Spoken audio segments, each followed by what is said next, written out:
itadakimasu. For today's ulam, meron tayong saba. Ayan, inihaw na daing. Daing siya ng saba. Oo, laki. Oo. Diba? Healthy food muna tayo ngayon. Ang harap mo yan. Harap. Siyempre, hindi mawala ang ating kamatis at labanos ng manghang.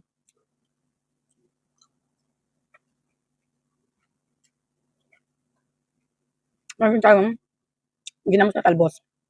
Thank you sa ating mabait na friend na nagbigay.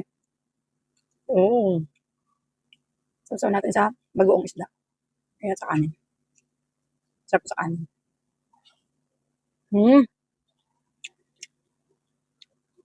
Ang bakit bagoong isda?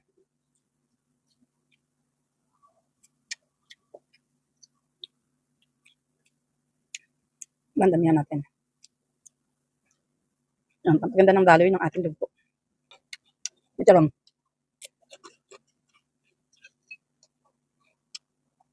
Ang sarap na ating food nila. Ang pinam. Tapos, banos.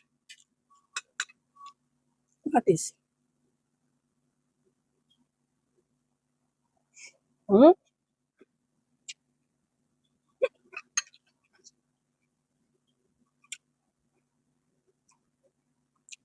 Thank you, madam. Wala akong mabilan ito eh. Salamat sa nagbigay.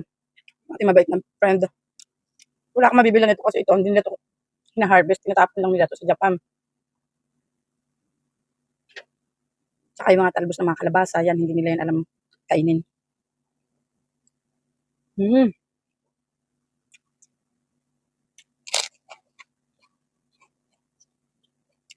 Yung taba, oh.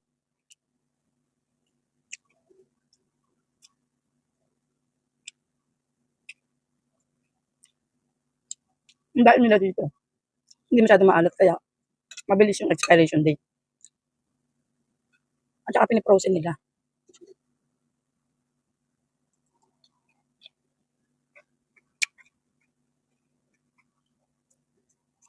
Pagbebenta nila, saka nilang nila lalabas sa freezer. Kaya talagang fresh pa rin kahit sabihin mong daing. Hanggang.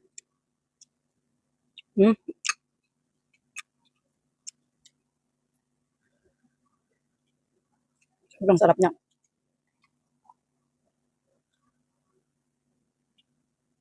Thank you nga pala sa bumili ito kay Madam Perry. Galing pa ito ng Chichahan to.